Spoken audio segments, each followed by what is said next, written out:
Right. Thank you everyone today for taking out the time. I hope you're all doing well. Thank you for joining us today. My name is Zubair bin Naeem and I'm an Education USA advisor here in the Islamabad office. Today's session is important for anyone who's interested in learning about the career prospects of liberal art education. Before we start, a little bit about ourselves. Education USA is a global network under the US Department of State made up of over 425 international student advising centers in more than 175 countries. We are your official source to US higher education. Advisors work with advisees to provide updated, comprehensive, and unbiased information about higher education in the United States. In Pakistan, we are part of the United States Educational Foundation Pakistan, which is also the Fulbright Commission in the country. USCFP promotes mutual understanding between the people of Pakistan and the people of the United States through educational and cultural exchange. We have offices in Islamabad, Lahore, and Karachi, but we are available to anyone who needs our support and help through virtual advising, emails, or calls throughout Pakistan. And without further ado, I would like to pass it on to our representatives today from Clark University, which is a very well-renowned institution when it comes to liberal art educations. So over to you, Q and Catania. Thank you so much for the introduction. Let me first start sharing my screen. All right, can you see it okay? Perfect. All right, thank you. Awesome. All right. Hi, everyone. Thank you so much for joining us today. And thank you, Education USA, for having us and allowing us to connect with students in Pakistan. And we can talk about a topic, pathways of possibility, careers in liberal arts education. My name is Gue, and I am the Senior Assistant Director of Global Outreach at Clark University, located in Worcester, Massachusetts. Joining with me today is Cayetana, a current international student ambassador at Clark University. And I'll let Cayetana introduce herself. Thank you, Quay. Hi, everyone. Excited to be here. My name is Cayetana. I'm a junior here at Clark University. I'm studying management with a political science minor, and I'm an international student from Lima, Peru. And I'm currently involved as an admissions ambassador, but also as treasurer for Clark University Model United Nations and as a resident advisor as well. Awesome. Thanks so much, Cayetana. So let's get started. So liberal arts education, you probably have heard this term before, and you probably have some vague idea about what it means. Some of you may have some deeper knowledge about it. Some of you may have never heard about this term before. So this is a word cloud that I found on the internet that basically captures some of the keywords that has something to do with liberal arts education. So it has something to do with thinking, ability, perspective, different knowledge, arts, ideas, value, creativity, communication, and etc. So you can see there's a lot of things going on here. So you may wonder, so what it actually means. So liberal art education, it refers to a curriculum, a philosophy, or an approach to education that really focus on the intellectual ability rather than technical or professional skills. The word liberal arts, when you translate into your own language, or even like in the English word itself, sometimes it can lead some misunderstanding about what it actually means. Liberal in this term doesn't have like a it's not associated like a political view, and arts is not just about music, fine arts, or performing arts. Liberal in this term is about, it actually comes from an ancient Greek word. It refers to freedom. It actually, in ancient Greek time, it refers to a concept of the ultimate indication of a well-rounded educate, like a person with a well-rounded education. And the arts in this term, it's actually about the art of learning. It's about a skill. And then also sometimes when we talk about liberal arts, students tend to think it's only about either arts or humanities or both. And there's no science in there. It's actually not true. So if you look at the picture that I'm showing on the screen, Originally, when this concept was introduced, there are 7 subjects: grammar, logic, rhetoric, arithmetic, geometry, music, and astronomy. So you can see there are some science-related subjects there. So to avoid the confusion, sometimes institutions say we are a liberal arts and science institution. But even when they don't mention the word science in there, they just say liberal arts. Please keep in mind that it also has science subjects in the liberal arts curriculum as well.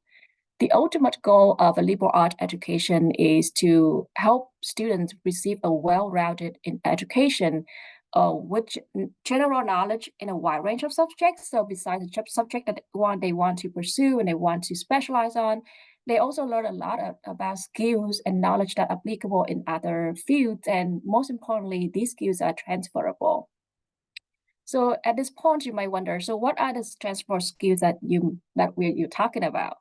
But before we talk about that, I just want to share some. So in terms of liberal arts in nowadays terms, you may be more familiar with these terms like natural science, social science, humanities, and arts. These are the combination of a liberal arts education.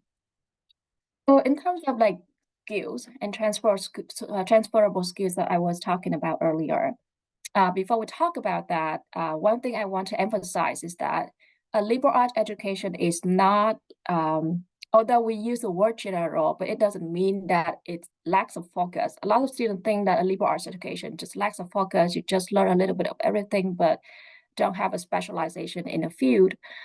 In fact, liberal arts education allow you to have both the breadth and the depth of education. The depth of your education is reflected through the major that you choose. When you go to a liberal arts university, you still graduate with a major. Like for example, Kaitana is working on her major and a minor. So you still gain knowledge, a technical knowledge from your field.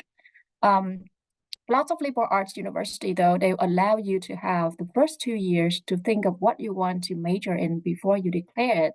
The reason is because for high school graduate, it's a big commitment to ask you what you want to major and pursue in your 4 years from day one, because we know that you may still think about it, and maybe because you have more than one interest and you don't want to give up one or another. And so that's why a lot of our students actually end up with having a double major, a major or minor like Kaitana here, or a concentration, for example. It actually adds value to your degree. It shows that you are curious and learning and you have interest in different areas. But back to the point that in case you ever wonder or doubt whether a liberal arts education gives you the opportunity to specialize in the field that you want to pursue or not, it does.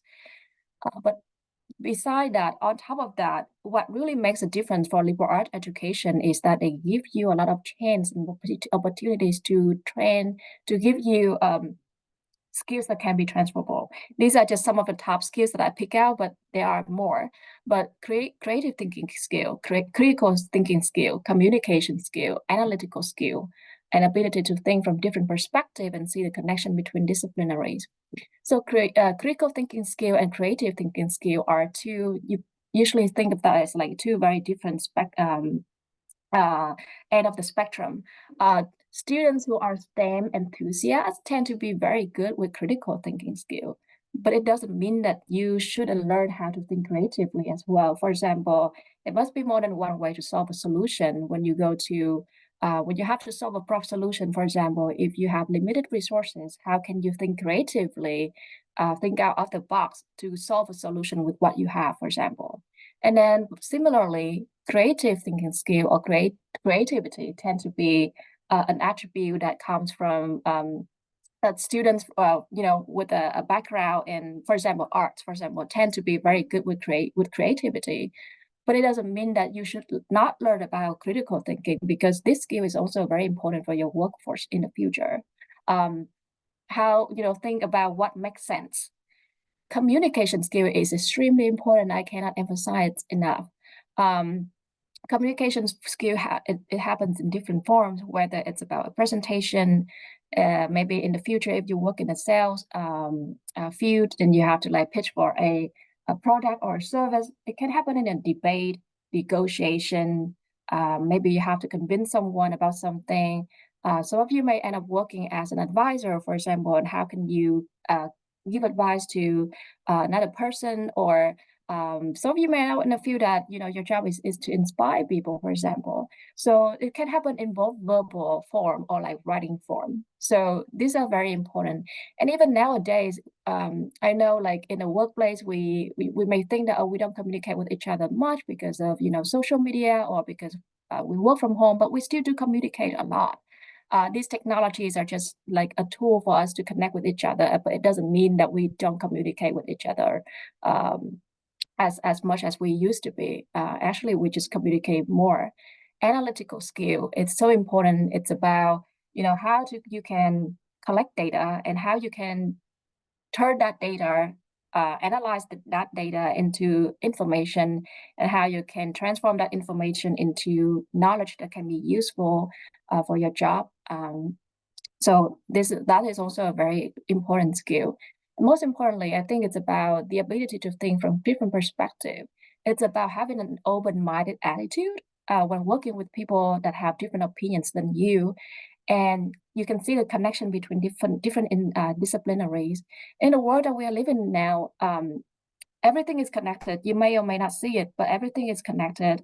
It's not just about silos that, okay, for example, computer science students only work with computer science students, or like art students only work with art students. No, there's actually a connection. If you don't see a connection there may be like not happened yet, or you may be able to see the connection in the future.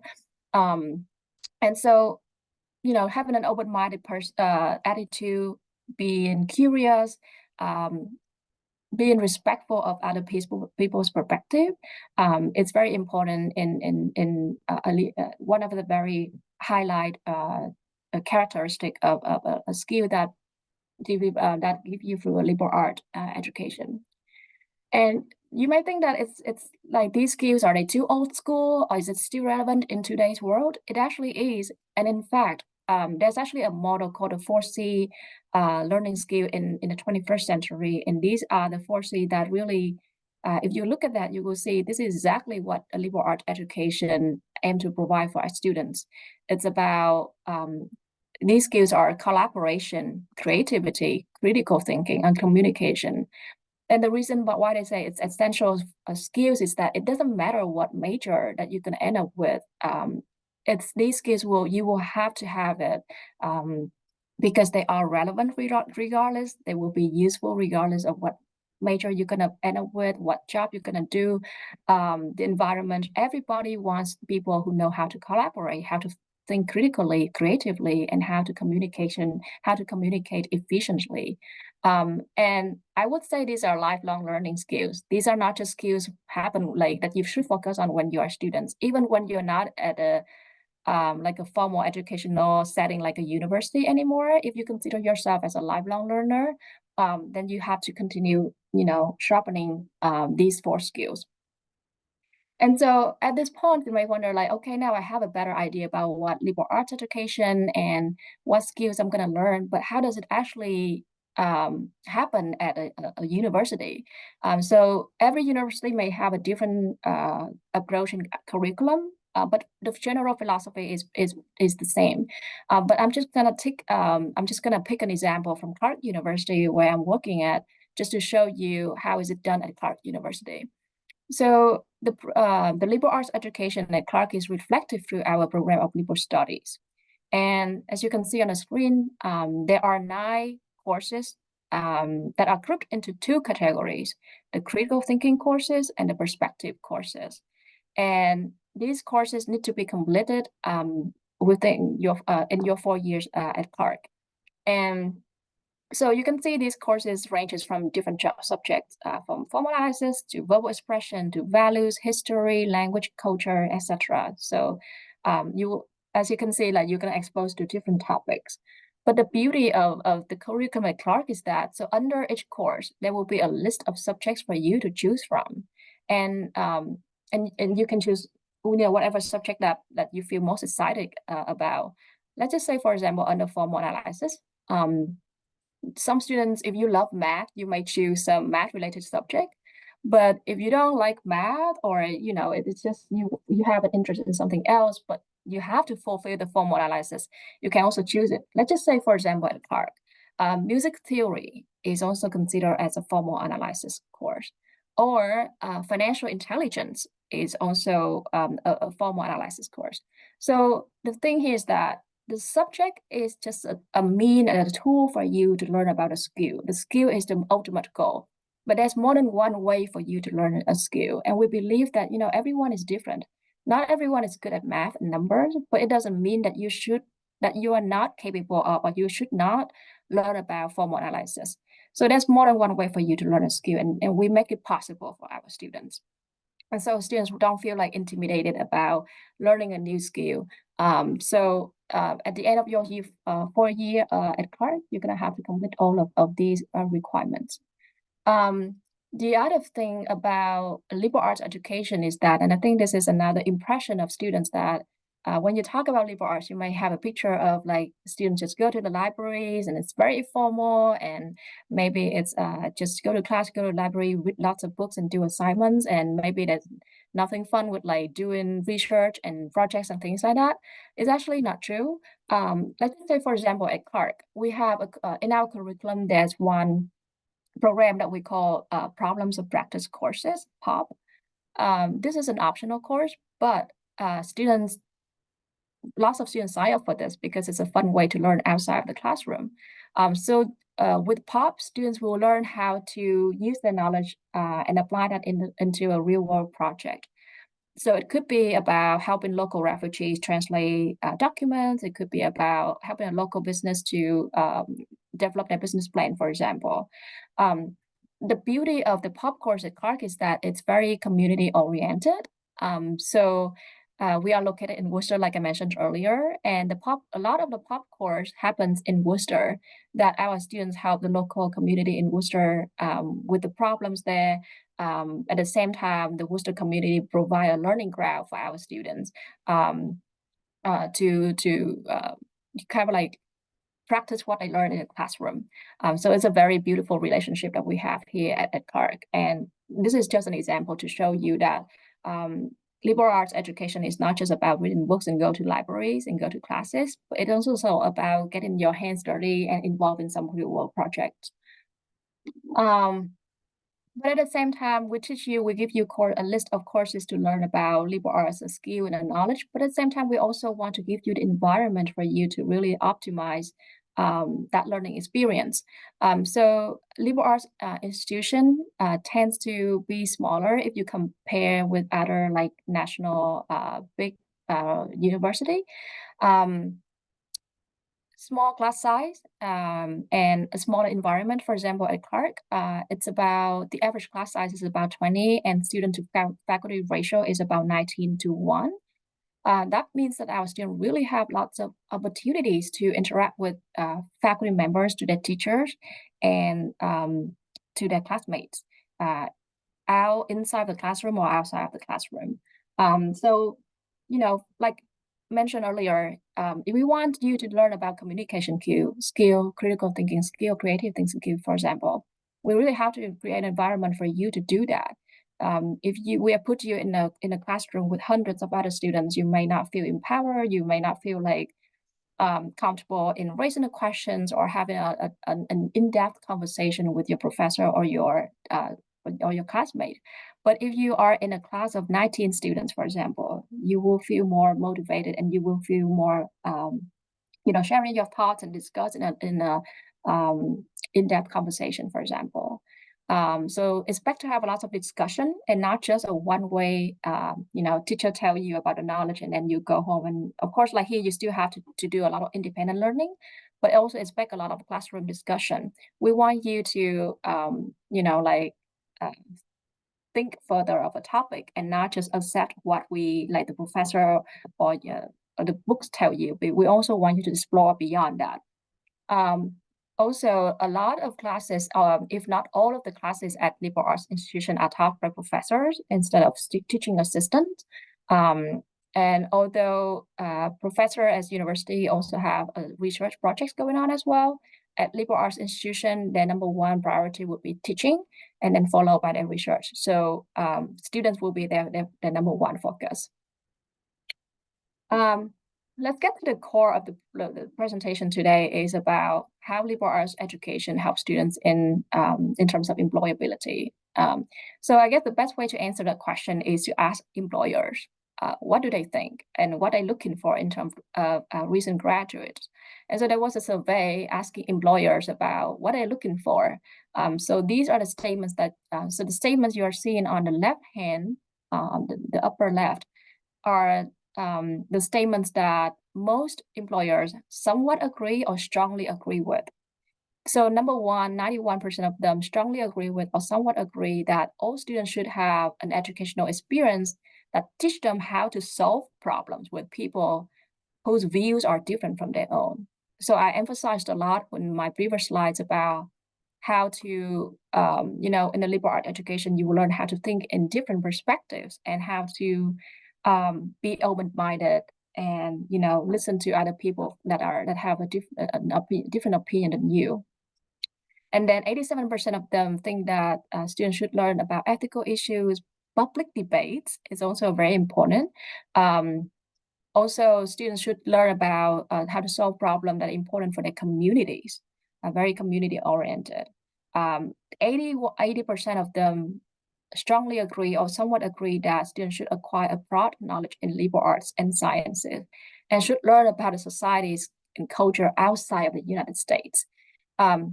So these are all of the topics that, if you recall what we show at the curriculum at Clark earlier, you will see, for example, global comparative or diversity inclusion are the courses that teach you how to, teach you about, what's going on outside of the US and what's going on in the world.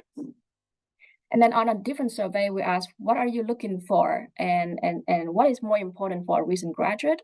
Like a specific skills and knowledge in a specific field, or skills and knowledge in a range that can apply for a range of fields and positions, or a combination of both. A combination of both is the most ideal, and 55% of them, that's what they're looking for. But if not, then they would rather choose someone that has a knowledge and skills that apply to a range of fields and positions instead of just apply to a specific field or position. And like I mentioned earlier, liberal arts education is about teaching students to be lifelong learners. Like the skills that I mentioned earlier, it's not just happen one day. It's not just happen in one class, one course, or for a year of your education. It's going to follow you for the rest of your life if you consider yourself as a lifelong learner. And there are about maybe like 200 private liberal arts institutions in the US, and only 4% of them, only 4% of total undergraduates attend a liberal arts college. But the impact they have in the world is really significant. I love this example because it shows the percentage of very notable graduate from liberal arts institutions. So 9% of them are Fortune 500 CEOs. 23% of them are Nobel Prize winner. 27% of them are U.S. presidents, and 14% of them are Harvard Law professors.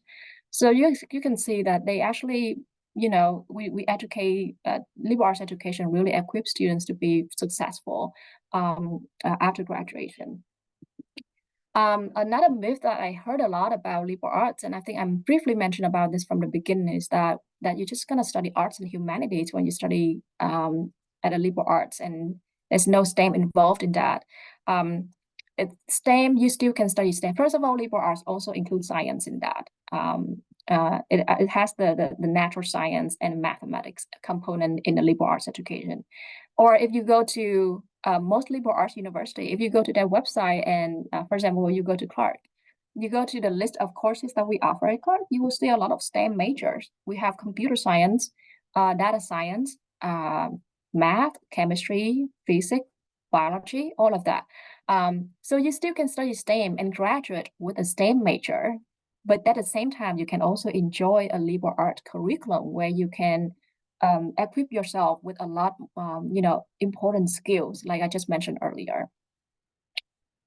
And then next is, some of you may have thought that liberal arts education, what if I want to pursue a liberal arts degree in humanities? That's one of the impression that you have in your mind that you think about liberal arts, is that, like, what about a degree in English or a degree in a humanities subject, for example, like psychology, for example, or sociology? I guess the best way to answer that question is to give you some examples of very successful graduate from BA program, Bachelor of Arts in Humanities program. For example, the CEO of Walt Disney got a degree, a Bachelor of Arts degree in English literature.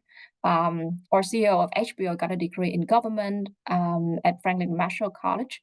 Or one of our alumni at Clark, CEO of Panera Bread, he got a degree in government and politics. So as you can see, these people end up being very successful entrepreneur in a business field, but their background is not related to business. But because during their education, they have the chance to expose different areas, and they can, and we live in a world of uncertainty. You may not know what life will take you, but if you have a set of skill that is applicable, relevant to any field, then you will be very ready and prepared for the uncertainty. Especially, I read an article a few days ago as I prepared for this presentation, that there will be jobs that we see nowadays we will not see it in the future anymore, especially with the emergence of AI technology and things like that. But so, when you prepare yourself with a set of skills that will be applicable and will be useful today or tomorrow, the technical knowledge you can always learn. And in one of the surveys, employers say that, they don't expect students to know every single thing about technical knowledge. That can be trained, and they're willing to train students about the technical knowledge. And for example, if you go to, every company may have different software, different technology, you have to learn about all of that again anyway. Or when you switch different job, you have to learn new technology. But every organization, every employers, everywhere, employers value people who know how to communicate efficiently, work in a team, have a collaborative spirit, open-minded, willing to learn, and can think critically, creatively. So, just keep all of these in mind when you consider what kind of the type of education that you want to pursue. And I will pause there, and I will pass over to Cayetana to share from her experience as a current student at a liberal arts institution. Thank you, Quay. So I'm just going to talk a little bit about how getting a liberal arts degree looks like for my own experience, but also from other friends that I know. So in my own experience, as I was saying at the beginning of the webinar, I major in management and do a political science minor. And whenever I used to tell people this combination, they were often confused on what was the relationship between both. Business and political science doesn't really make any sense. But what I started discovering as I took a couple of courses at Clark is that there's a field, it's very niche, it's about social impact and sustainability within companies. So that's why, I started as a political science major. And then as I started taking business classes, I saw the potential of combining both things and, make a career out of it. So that's how I decided to get into, the combination of both business and political science. And that has been my experience so far. I have been involved with a lot of youth and programming opportunities, such as organizing a Mobile UN conference. We have like over 7,000 attendees. And through this, I'm not only working, in politics and global affairs, but I'm also working with local partnerships, reaching out, which I think are very useful skills for my management major.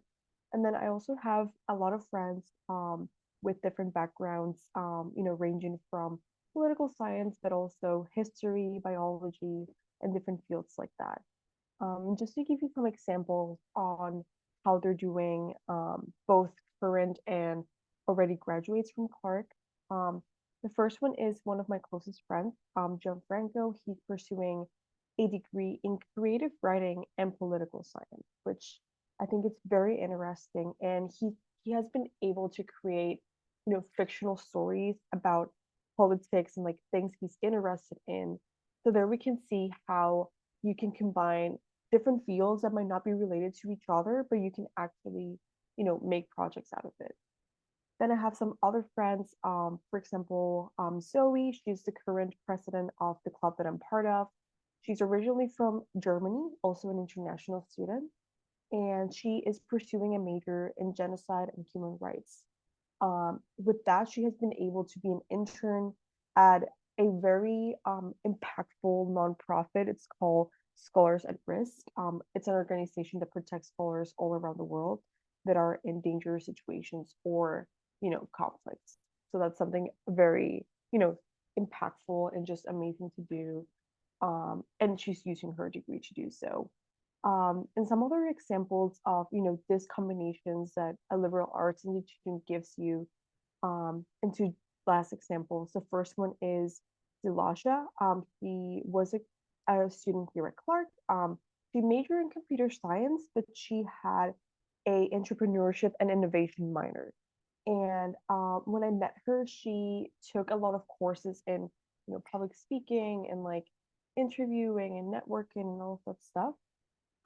And through these courses, she actually was able to improve a lot on how she, portrayed herself, and it helped her land a job at LinkedIn as a product manager. Still computer science related, but she had that background in public public speaking and like, how to present yourself, how to sell yourself through those entrepreneurship courses, which was something amazing. And the last example I have for you guys, in terms of, liberal arts degrees, it's one of my closest friends, Nia. She majored in English, but now works in a women's political caucus group.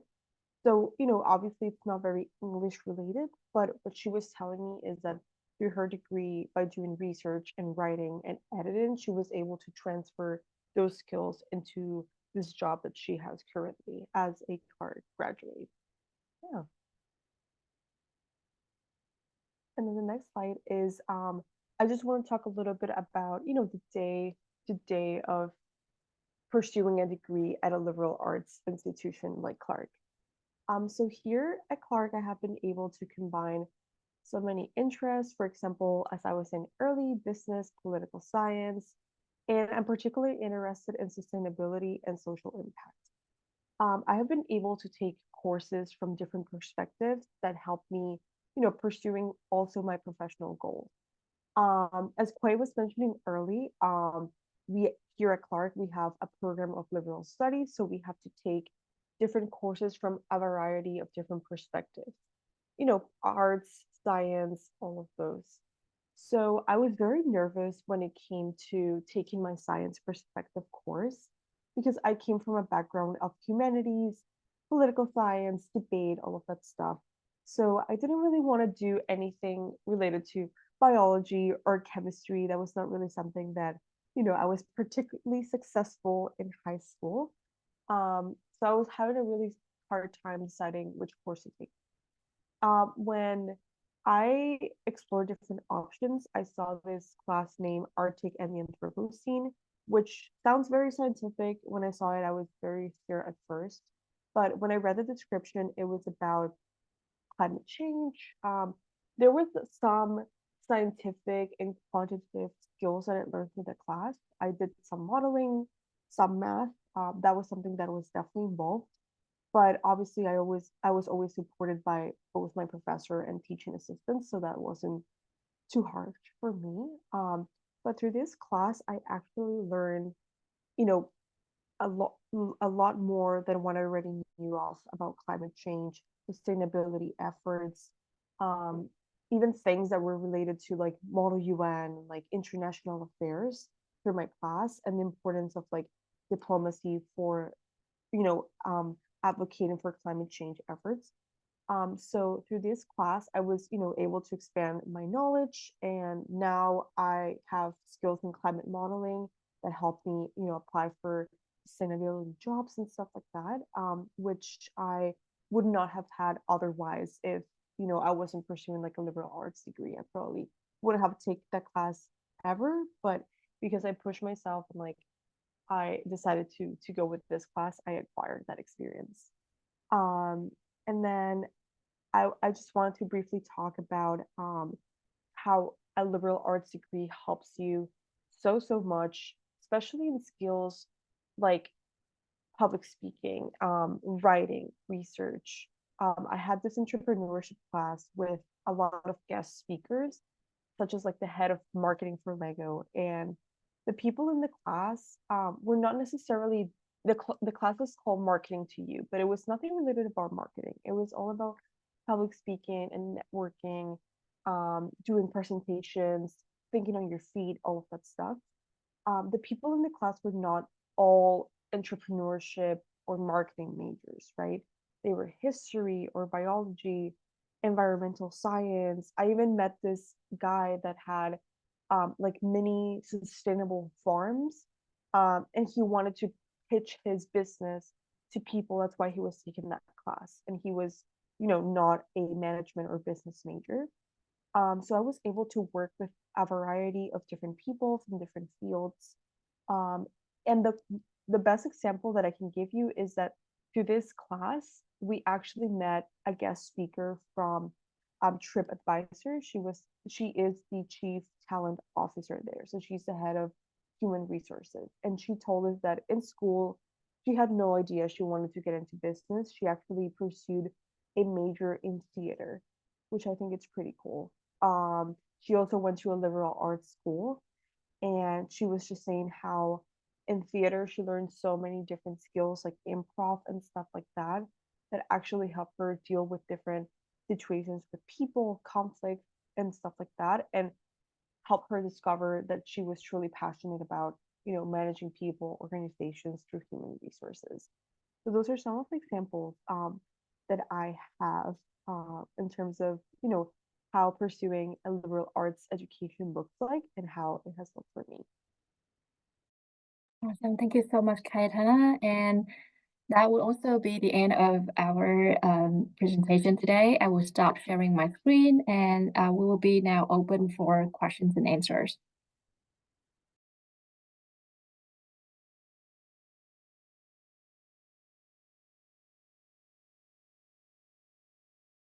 All right, cool. So I see there's a question about how the IT course at your university and what are the admission requirements. So we have computer science programs at Clark at both undergraduate and graduate level. So I'm not sure if you're asking for you're asking about undergraduate program or a graduate program, because the requirements would be different.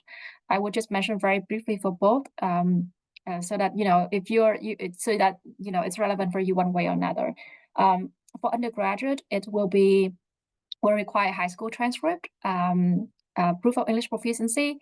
We have a holistic admissions review, so we look beyond scores. So that's why when you apply for Common App, we will also ask you to write an essay. There will be one main essay, and there will be one optional essay. And then you will also have a chance to showcase your extracurricular activities in your Common App as well. We'll look into that. We'll also ask for 2 recommendation letters from your teachers or counselor. So these are the main components that we look into. And it doesn't matter what major you pursue. Every major has the same requirements for undergraduate. For graduate, it may be a little bit different. So you may want to contact our grad school for more details. But the documents is very similar. They will ask for your university transcript, for proof of English proficiency, essay recommendation letters, maybe your resume, and some of the programs will ask for your GRE. If you or GMAT if you pursue a business related program, but in this case you're asking about IT, that could be GRE. So make sure that you reach out to the grad school just so you have the exact, and you can also go to our website and you can also find that information on our website as well. All right. There will be another question about financial support. Okay, so Master in Liberal Arts. So as Clark, we don't have a master in liberal arts. Usually liberal arts happen at the undergrad level only. At the master level or graduate level, it's usually like very focused. Like you should already know what you want to focus on. And master level at Clark, not just at Clark, like in the US, they usually last for about 2 years compared to like 4 years at undergrad. So you have more time at the undergrad. So with more limited time, like a master program, for example, the whole time you will be dedicated. It will be dedicated for you to master in a specific field. For example, if you choose study biology, for example, then your whole year will only be about biology. It will not have any kind of like general education like at the undergrad level. All right, there's a question about scholarship. So I will share scholarship information at the undergrad level. For the grad level, I don't know much. I think it's about 10 to 50%, different for different programs. But at the undergrad level, we have two types of financial assistance. One is the merit-based scholarship. That is purely based on the quality of your application package, meaning that your transcript, your essays, and recommendation letters, and extracurricular activities, and so on. So that scholarship, you don't have to do anything. Your Common App application package will serve as your scholarship application. The other type of financial assistance we have is a need-based aid. That one you have to apply separately through a form called CSS profile. The need-based aid is awarded based on your family financial situation. So these are the two types that we offer, two types of financial assistance that we offer at Clark. All right, so there's a question about whether an A-level student is required to provide proof of English proficiency. We have a process that allow A-level or IB students to waive requirement for proof of English proficiency, especially if you took a IGCSE exam in English, for example, and you got a B or above, then we can consider waiving that. Kayetan, I will leave the next question for you. It's about what is the general vibe on campus? Yeah, it's such a great question.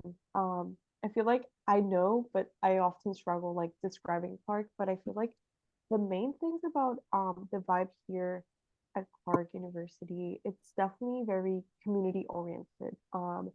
It's a small campus, so you tend to see similar faces all the time, you know, when you go to dining hall classes and stuff like that. But there's a lot of a community feel. For example, when you go to clubs, events put up by clubs and organizations on campus, as I was saying, you often see a lot of people that you know, and you feel part of, you know, this tight-knit community. And that's something that I've definitely experienced here. Another aspect of the vibe on campus, I think it's definitely an activist campus. I feel like we definitely care a lot about like different causes. Everyone has like different, you know, things that they want to advocate for. And I think Clarkies do a lot of that in regards to like things happening, you know, at school, but also in terms of the community and like, you know, the state overall. There's a lot of Clarkies involved in a lot of like causes and organizations and stuff like that. So that, and then the other thing I think it's important to mention is I feel like Clark is a very welcoming institution for international students. And to me, it has been amazing because everyone so far has always been very welcoming and caring, whether that's students themselves or administration officers and stuff like that. So when you go to a small school such as Clark, you definitely feel like you do have a say and people actually care about like what you're going through and like how to best support you.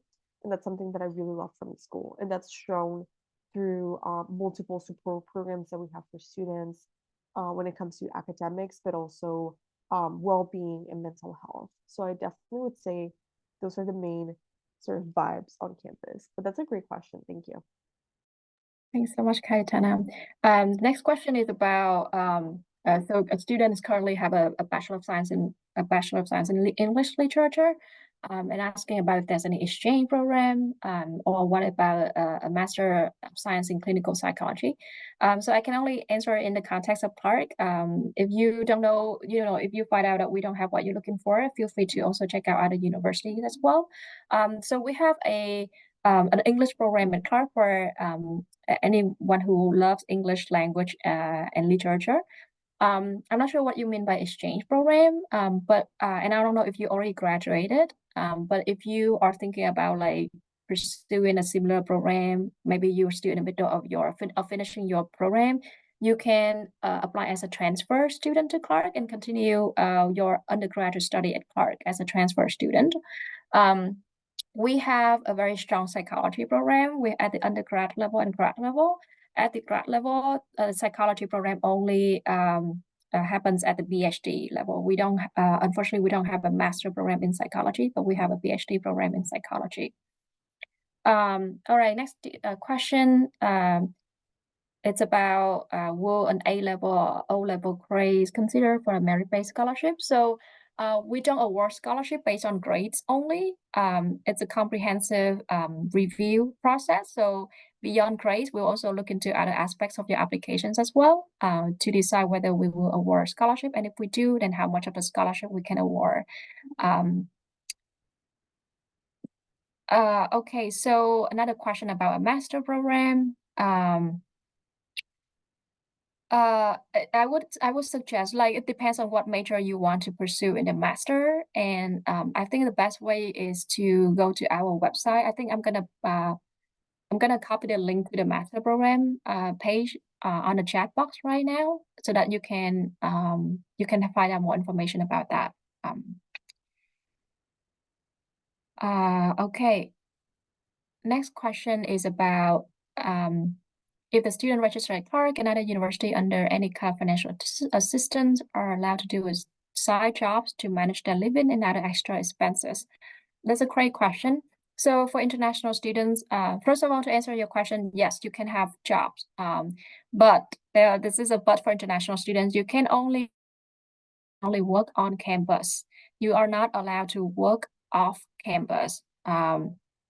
And you are limited to working to 20 hours a week during your school time or up to 40 hours a week during your break time or holiday. The exception is that if you have like an official internship, or after your graduation, you may have you can stay in the U.S. under the OPT program to work, and that time that you can work off campus. But any off campus program, off campus working program, it has to be approved by the International Student Scholar Office, because they will have to update that in the immigration system just to make sure that you can legally work in the U.S. But job, like just job, casual day-to-day job, on-campus job, yeah, make sure that it's just on campus only, and you can apply for that. And the last question I have is how Clark support international students in terms of visa application and immigration. We have the International Student and Scholar Office at Clark. They are the go-to office for any questions related to immigration.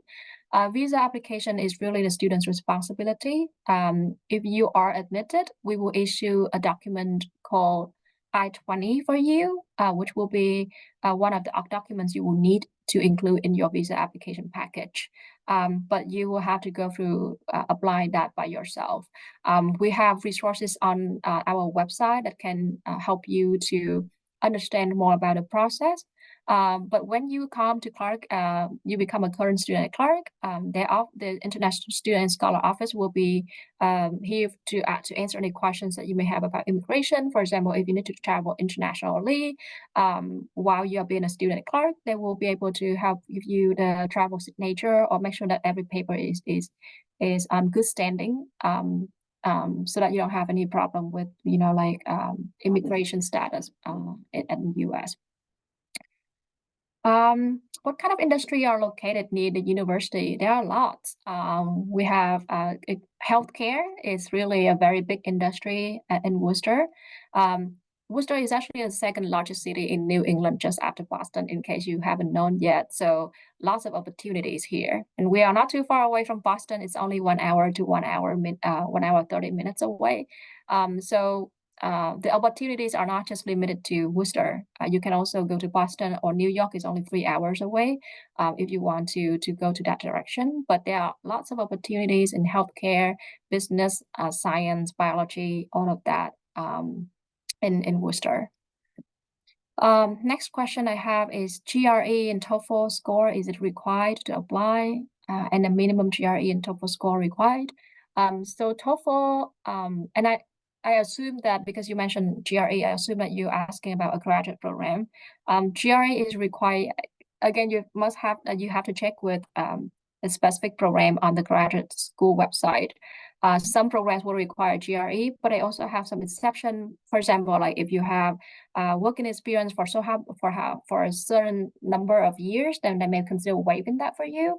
TOEFL, IELTS, Duolingo are forms of English proficiency test that accepted and will be required if your native language is not English.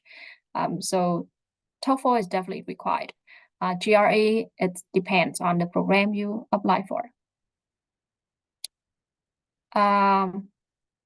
Okay, so what kind of extracurricular activities are often seen in accepted applications?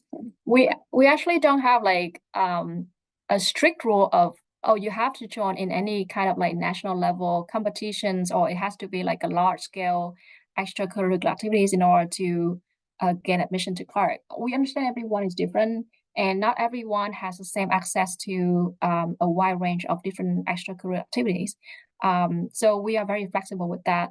The main thing we are looking for is someone who's who stay active outside of the classroom as well. And sometimes, it may be related to your family responsibilities, for example, like maybe the reason you cannot involve in so many different extracurricular activities because you have to take care of your little brother, little sister, or your family business, for example, things like that. But main thing is that we want to see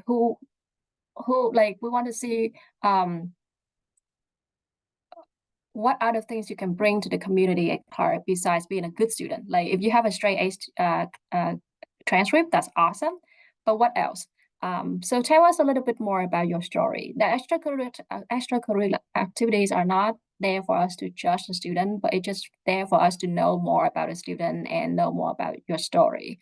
So don't be too stressful about about what activities that should involve in. If you love playing football, basketball, maybe just as a hobby or in a professional team, that's awesome. Just put all of that in. We would love to learn more about you. All right. Oh, I think we hit the last question in the Q&A box. And thank you so much, by the way, for your wonderful questions. I think we still have 6 minutes left in case anyone have any last minute question. We'll be happy to answer.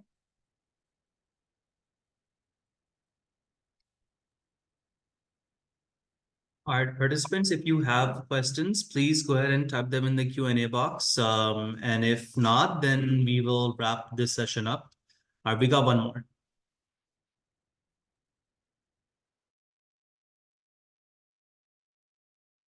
All right.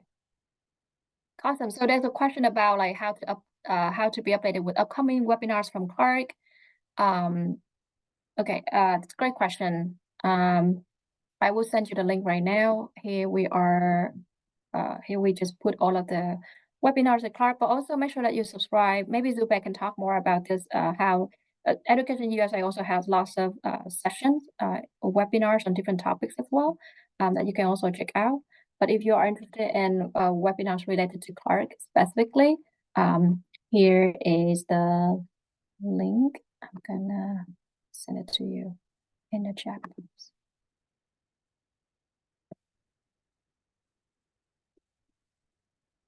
So these are virtual events that we have at Clark coming up.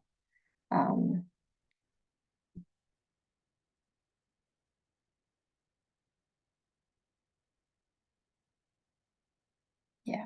All right. We have one more question. All right, so question about timeline to apply for university. Again, without knowing, I'm just gonna talk about undergrad right now. There are two deadlines you have to remember if you want to apply for fall intake. One is November the 15th, and the second is January the 15th. So you have two deadlines to catch if you want to apply for fall. We also have spring intake that has a rolling deadline, so has more flexibility there. Is halal food available on campus? Cayetana, would you be able to take this question? Yeah, of course. So when it comes to different dietary restrictions, due to like personal beliefs, um, I so from the dining hall and the other on-campus options, we don't have like a halal food stand. The only one related to like beliefs is like like a kosher food stand. But oftentimes, Clark's dining hall puts different foods from like different places around the world. And if, for example, they do halal food, it would, you know, make sure that it complies with like personal beliefs and stuff like that. So the answer at the current time is no, but oftentimes the dining hall might have some options um, once in a while for people that eat halal food and stuff like that. And then the other thing is Worcester also has a lot of food options around the city. And I'm sure that there's multiple halal places that you can go to. Um, Literally, I can never say this enough. Worcester's so diverse when it comes to food and restaurants and options you can choose around. So I feel like there's definitely an option out there for you. But yeah, thanks for the question. Yeah, I picked out and I found a few halal restaurants and markets in Worcester. So you definitely will have a choice. And at our dining hall, you can always send feedback and tell what you want to be included in the menu, and they will take it seriously. So, but it is now 7. And thank you so much for joining us today. I will let Zubair to close the session. All right, thank you, everyone. Thank you, Q. Thank you. Sorry, remind me the pronunciation of your name again. Oh my God, of course, Cayetana. Cayetana, I'm so sorry, Cayetana. Thank you, both of you, for a very enlightening session. We really appreciated you having to get up at 6 a.m. in the morning for this. We really do appreciate it. Thank you so much. And for those of you who were not able to see the whole session or those who joined late, this recording will be available on the Education USA YouTube channel. So you can go ahead and go over there. It'll take like a day or two and it'll be uploaded there. And again, thank you very much for thank you everyone for taking up the time. We hope this was enlightening in terms of your career prospects in liberal arts. If you had any reservations, if you had any sort of hesitance, I hope that cleared that out. And just again, thank you to our panelists once more for taking up the time. And we'll end it on that note. All right, thank you everyone. Good evening. Bye, everyone. Thank you. Thank you.